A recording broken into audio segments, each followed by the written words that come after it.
በተደጋጋሚ እንሰማ ነበር ስለ ዘመነ ካሴ። አሁን በቪዲዮ መጣ ዘመነ ካሴ። የት ሆኖ ነው ማለት እንችላለን? ከኤርትራ በረሃ ወይም ኤርትራ ተራራዎች አንድ ውስጥ ምርጫውን በተገቢው መንገድ እንዳይደረግ ማድረግ ይችላል። ሩመር ደረጃ እንበላቸው አሁን እንደነ ዘመነ ካሴ ይሄ ቀድሞ የሚነገሩ ነገሮች ምናምን እነሱ ነገሮች የምርጫ ውጤቶቹን ተአማኒነት ውጤቱን ብቻ አይደለም ኢቭን ፓርቲሲፔት የሚያደርገው ሰው ላይም ተጽዕኖ የሚያሳድርበት መንገዱ ዝቅ ያለ ነው ብለህ በቀላሉ የምትንቀው አይደለም። ምርጫው ሙሉ በሙሉ ከሽፏል። ለዚህ ደግሞ እኛ የወጣነው መግለጫ የአንበሳውን ድርሻ ይወስዳል ነው ያለው። አንድ የፋኖ አመራር መጥቶ በውስጥ ለውስጥ ከተማ ውስጥ እየተንቀሳቀሰ በየመጠጥ ቤቱም በየካፌውም በየመዝናኛውም ሄዶ ቢናገር በሰው ጆሮ የሚሄደው ማስታወቂያ በእርግጠኝነት ብዙ ፓርቲሲፔት እንዲያደርግ ያግዘው ነበረ። 90 ሚሊዮን መምረጥ የሚችል ዜጋ ቢኖራት ኢትዮጵያ ከ90 ሚሊዮኑ 54 ሚሊዮኑ ማሳተፍ ከቻልን በጣም ትልቅ አቺቭመንት ነው ብዬ ነው ማሰብ። አማራ ክልል በዛ መንገድ ማስፈራሪያ አለው። ኦሮሚያም ክልል በዛው በተመሳሳይ ተሴም በሆነ ወይ ደግሞ አለ እዛ ማስፈራሪያ። አስረስ ማረዳንቴ ተዚህ ይላል ምርጫ ታደርጉና እርምጃ እንወስዳለን። አዎ የዘመነ ካሴ እንግዲህ ያለው ኤርትራ ውስጥ ነው። ኤርትራ ውስጥ ደግሞ ሆኖ ከነ አንዳርጋቸው ጽጌ ጋርም የተገናኘ ነበር። ፋኖ እኮ ከቲፒኤልኤፍ ጋር መስራቱን ጽምዶ ውስጥ መካተቱን በይፋ አምኗል እያልከኝ ነበር።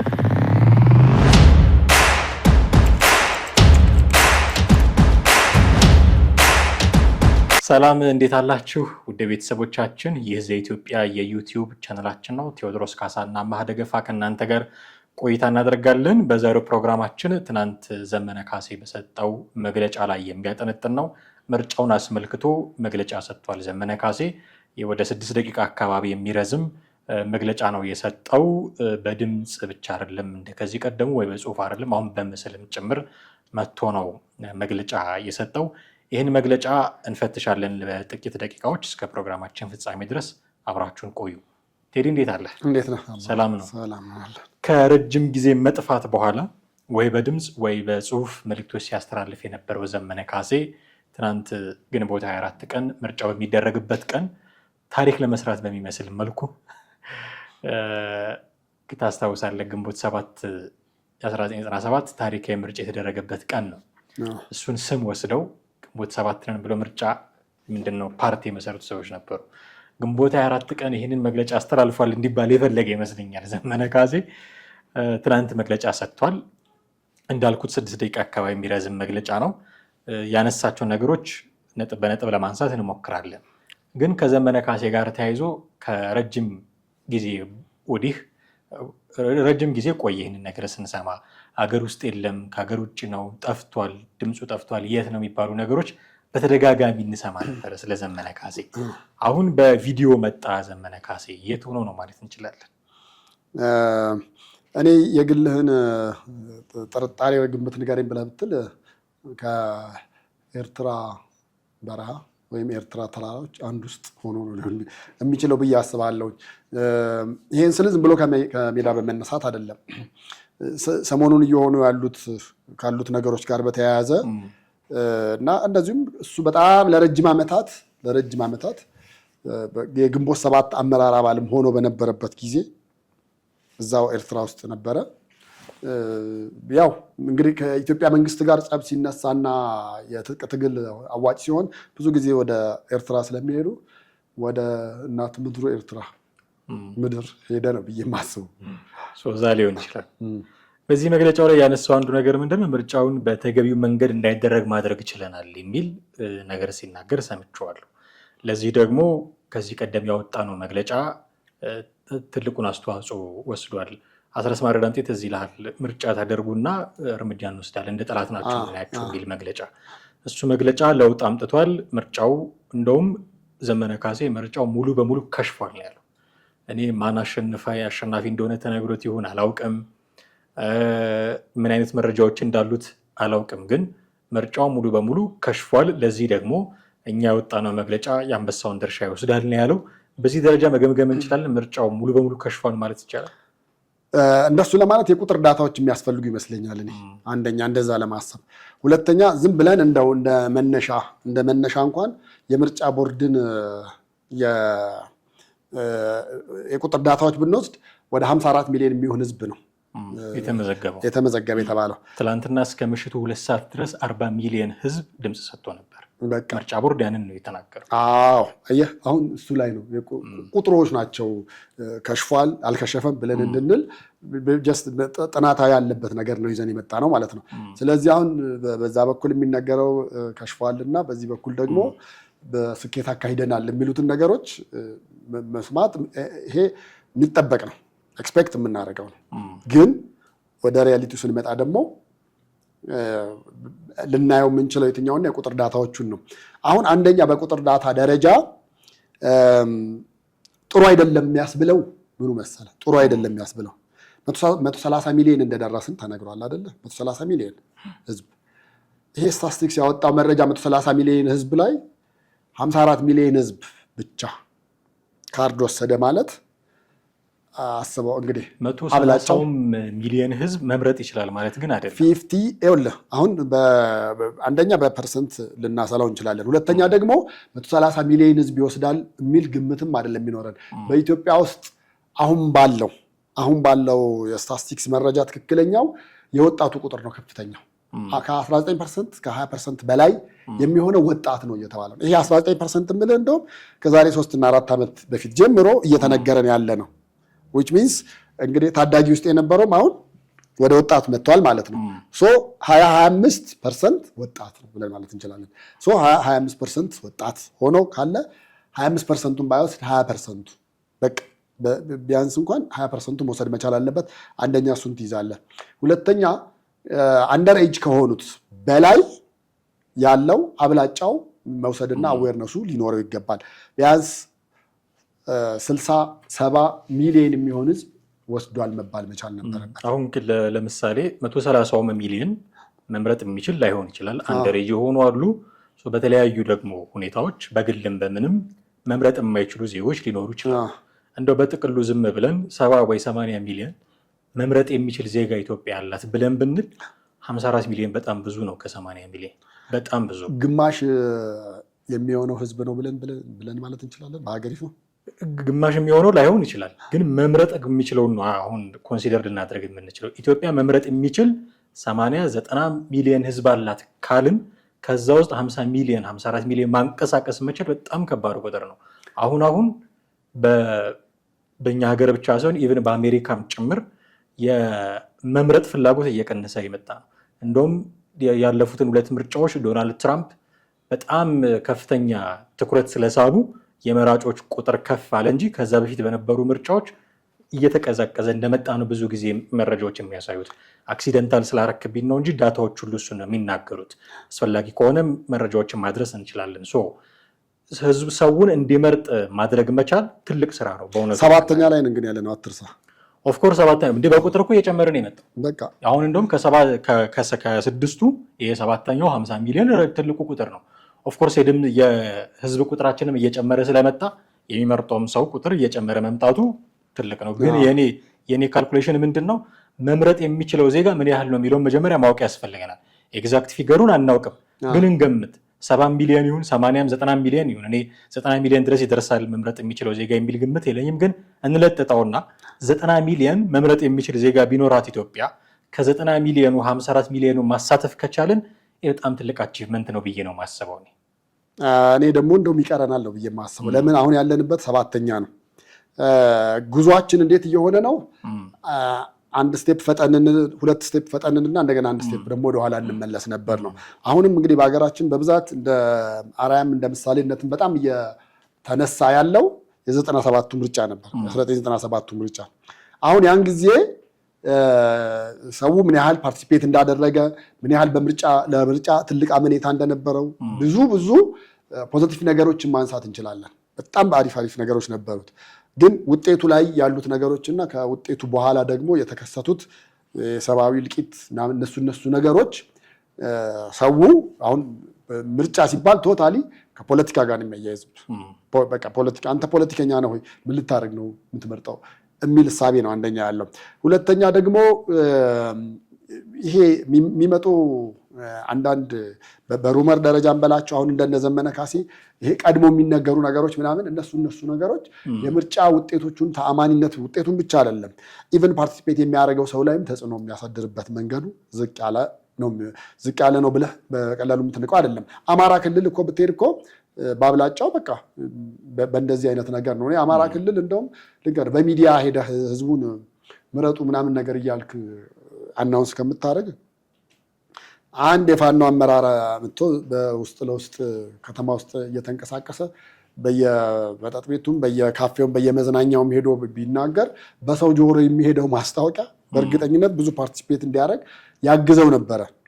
ግን እዛ አካባቢ ካሉ ማስፈራሪያዎች ይኸውልህ አሁን መውሰድ መቻል ያለብን የትኛው መሰለ? በጣም ትልቁ ነገር በቁጥር ደረጃ እንውሰድ ብለን ካለን በሀገሪቱ ውስጥ ከፍተኛ የካርታ የህዝብ ብዛትና የካርታ ያላቸው አማራና ኦሮሚያ ናቸው አይደለ? አማራ ክልል በዛ መንገድ ማስፈራሪያ አለው። ኦሮሚያም ክልል በዛው በተመሳሳይ ተሴም በሆነ ወይ ደግሞ አለ እዛ ማስፈራሪያ።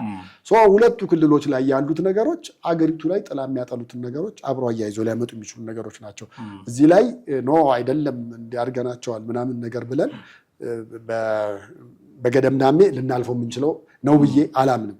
ለዛ ነው ይሄ እንደተጠበቀው ነው አይደለም። በቃ የመራጩም ቁጥር ብዙ አልተሳተፈም እንደ ሰባተኛ እንደመሆናችን እነዛ ነገሮች ትንሽ ናቸው ብዬ ልልህ የምችለው በእነዚህ ምክንያቶች ነው። ለምሳሌ አሁን ኦፍኮርስ አንተ ያልካቸው ነገሮች አማራ ክልል ውስጥም ኦሮሚያ ክልል ውስጥም የተሰጡ ማስፈራሪያዎች አሉ። እነሱ ተጽዕኖ ሊያሳድሩ ምናምን ይችላሉ። በዚህ አሁን የኢትዮጵያ በእኛ በዜጎቹ አይን ስታየው እንደው ከዚህ በፊት እንደነበረው እንደ 6ኛው ምርጫ በጣም ትኩረት አልሳበ ምናምን የሚሉ ትችቶች ይሰማሉ። ትክክለኛ ትችቶች ናቸው። ለዚህ ግን አንድ ጥሩ መልስ የሰማሁት የአርክቴክት ዮሐንስ መኮንን የኢዜማው አመራር ያኔ 6ኛው ምርጫ ሲደረግ የለውጥ ሰሞን ነበረ እና ፖለቲካሊ ህዝቡ አክቲቭ ነበረ እና ለምርጫ የነበረው ትኩረት ከፍተኛ ነበረ። ረጃጅም ሰልፎች እንደውም አሁን እኮ ብዙ ረጅም ሰልፍ አይተናል ማለትም አንችልም። ያኔ ረጃጅም ሰልፎች ነበሩ ምናምን። ሰው ፖለቲካሊ አክቲቭ ነበረ። አንድ ሁለተኛ አሁን የጸጥታ ስጋት ያለባቸው ቦታዎችም ደግሞ ምርጫ ቦርድ ራሱ የተናገራቸውም አሉ የተደረጉ እነሱ ቁጥሮች ቀንሰውታል። በደንብ የሚያስማማኝ ጉዳይ ነው። ነገር ግን አንድ ሌላ ደግሞ የዋና አማራ ምናምን የሚባሉ እንቅስቃሴዎች አሉ ታውቃለህ። ማህበራዊ ሚዲያ ላይ በጣም ክሪቲካል ነገሮች የሚያነሱ ሰዎች አሉበት እና እነሱ ምርጫውን አስመልክቶ ሲወያዩ በጣም የገረመኝ ነገር ጎጃም ውስጥ መንግስትን ለመምረጥ ብለው ሳይሆን ፋኖን ለማሳጣት ብለው ምርጫ የሄዱ ሰዎች አሉ። ፋኖን ለማሳጣት ብለው ለምንድን ነው ማን የሚያሳጡት? ፋኖን ከቲፒኤልኤፍ ጋር ግንኙነት ፈጥሯል፣ አብሯል። እኛ ከማንፈልገው አካል ጋር ስላበረ ምርጫ ላይ በመሳተፍ እና መንግስትን በመምረጥ ልንበቀሉ ይገባል ፋኖን የሚል እንቅስቃሴ ያደርጉ ነበረ ብሎ ረጃጅም ሰልፎች ሲያሳዩ ነበረ። ወሎ፣ ጎንደር፣ ጎጃም፣ ሸዋ ላይ ሲያሳዩ ነበረ። አሁን ዘመነ ካሴ ከሽፏል በሚለው ልክ ነው ወይ? ገብቷል። ከመንግስት የሚመጣውን መረጃ ብንቶ 40 ሚሊዮን ህዝብ አሁን እስከ ምሽቱ 2 ሰዓት ድረስ 40 ሚሊዮን ህዝብ መረጠ ካልን ቅድም ባለፈው ፕሮግራም እንዳነሳ ነው ሩብ ጉዳይ ለ8 ድረስ የቀጠለ ምርጫ ከሆነ ዝም ብለን 45 ሚሊዮን እንበለው፣ 54 ሚሊዮን ተመዝግበው 45ቱ መረጠ እንበለው። በጣም ትልቅ ቁጥር ነው። እስቲ እሱን የመንግስትን ወይ የምርጫ ቦርድን ዳታ ትተን የፋኖ ደጋፊዎች የሆኑ መንግስትን የሚቃወሙ ሰዎች እንኳን የሚሰጧቸውን መረጃዎች ስታይ ፋኖ እያደረገ ካለው ነገር በተነሳ ከመንግስት ጋር መሰለፍ የሚፈልግ ዜጋ እየፈጠረ ነው አማራ ክልል ውስጥ። እኔ አንድ ነገር ልንገርህ፣ የሚያወጧቸው መረጃዎች ውሸትነታቸው በተደጋገመ ቁጥር ህዝቡ ያንን ውሸት የሆነ መረጃ ለመበቀል ብሎ ምርጫ ሊሳተፍ ይችላል። አንዳንዶቹ መረጃዎች አንተን እዚህ ቁጭ ብለህ በጣም የሚያናድዱ ይሆናሉ። ማለት መረጃው ሁለቱም መረጃ እጅህ ላይ ይኖራል። ሁለቱም መረጃ እዚህ የምታየው መረጃና እዚህ የምታየው መረጃ ሆን ብለው ያጣመሙት ይሆናል። አንዳንዶች አሉ በቪዲዮም የተደገፉ ምርጫ ቦርድ የሚያመናቸው የተሰረዙ፣ አንዳንዶቹ ግን ፍጹም ተጋነው ውሸት ሆኖ የቀረበዋሉ። ይሄ በውሸት መንግስት ሀገር እየመራ ነው፣ በውሸት ምርጫ እያካሄደ ነው ብሎ ከሚተች ሰው የምትጠብቀው አይደለም። እና እንደውም ለመንግስት ጥሩ አደረጉለት። ፋኖ እንደዛ ማድረጉ፣ ውጭ ያሉት የሱ ደጋፊዎች እንደዛ ማድረጉ ለመንግስት ጥሩ አደረጉለት ብለው የራሳቸው የፋኖ ደጋፊዎች ሲተቿቸው እሰማለሁ። እና ዘመነ ካሴ ትላንት ወጥቶ ምርጫው ከሽፏል ቢል ከየት ነው ሰሚ የሚያገኘው የሚል ጥያቄ ውስጥ ይፈጠራል። እሱ ልክ ነህ። ምክንያቱም ያው አንደኛ ደጋፊዎቹን ለማምጣት በዛ ልክ መናገር መቻል ነበር። በበቃ ለማድረግ የሞከርነው ነገር ለማጨናገፍ የሞከርነው አካሄድ ተሳክቷል። ባይሳካኝ ተሳክቶልናል ብሎ ፕሮፓጋንዳ መስራት ይጠበቃል እንጂ ሞክረን ነበር አልተሳካም ምናምን የሚባሉ ነገሮችን ተዋቸው። እሱ ያው ቢያንስ አንደኛ ሰልፎች ታይተዋል፣ ምርጫ ነበረ። እንደገና ዛሬ ጠዋት ደግሞ አንዳንድ ቦታዎች ውጤት የተለጠፈባቸው ነበሩ።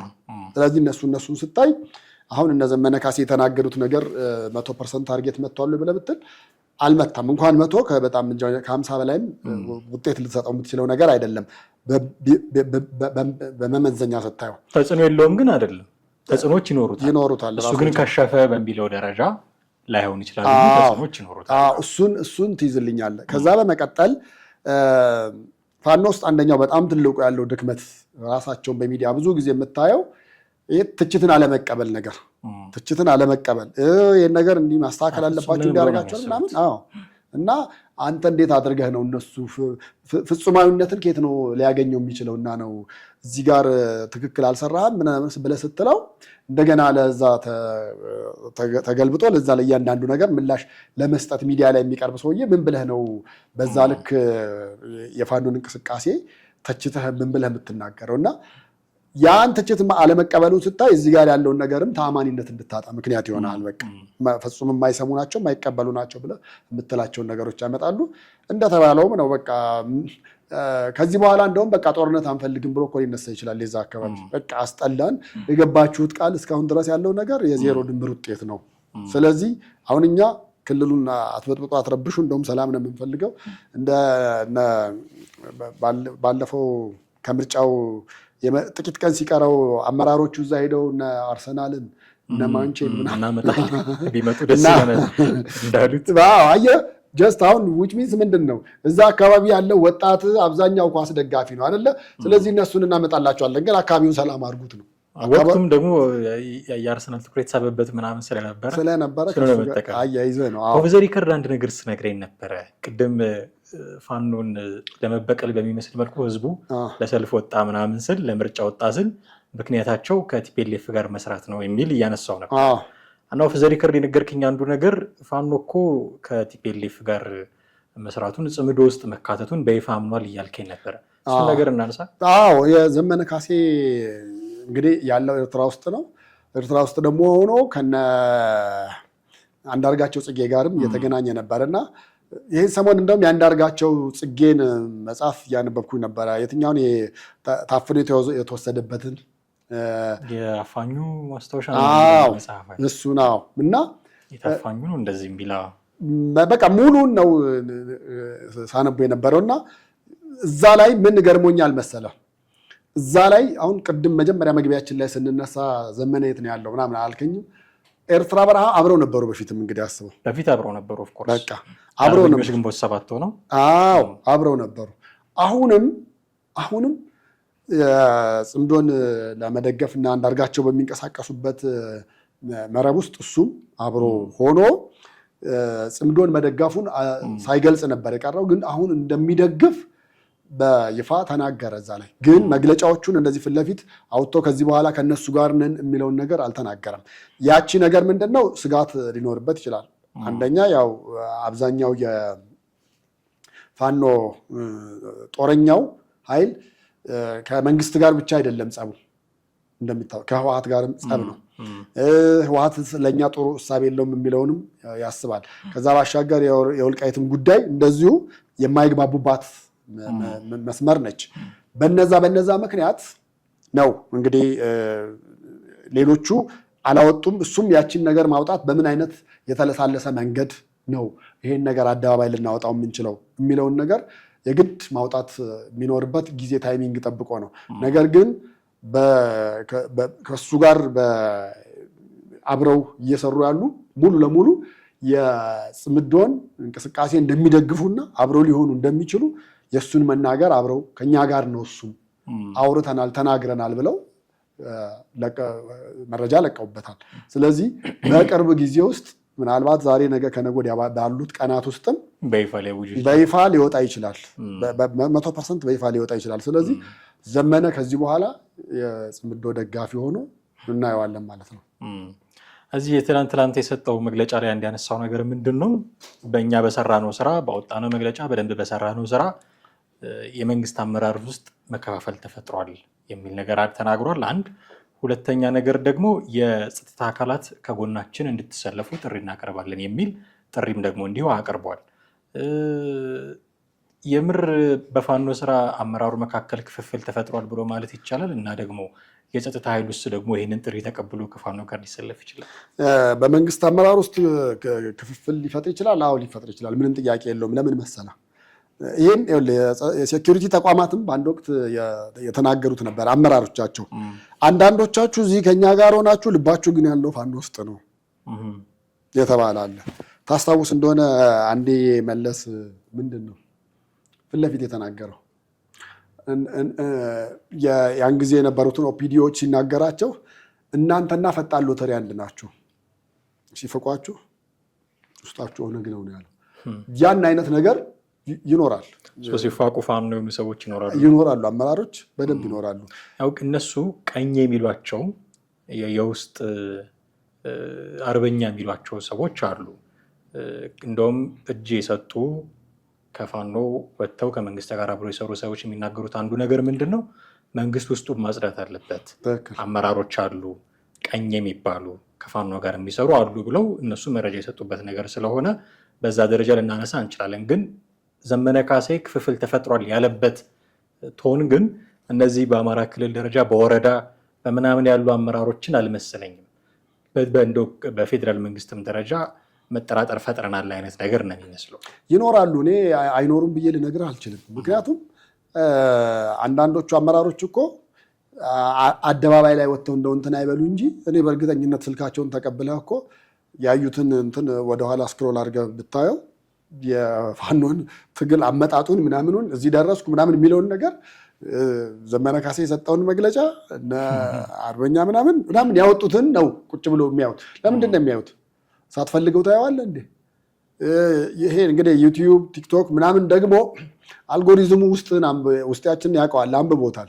በቃ 2-3 ነገሮች ደጋግመን ካየን ያን ነገር እንደምንፈልግ በዛ ልክ ስለሚያውቅ ቀጣይም ሊያመጣል የሚችለው እሱ ነው። እና በጣም በቀላሉ እኮ መንግስት ይህንን አሰስመንት ለመስራት እኮ ሲምፕል ነው። እንደውም በአንድ ወቅት ምን ተደርጎ ነበር መሰለ፣ መንግስት ስልክ ሰጥቷቸው ነበር ለሁሉም እና ያ ስልክ ደረጃውን የጠበቀ ነው ምናምን ትጠቀምበታለህ።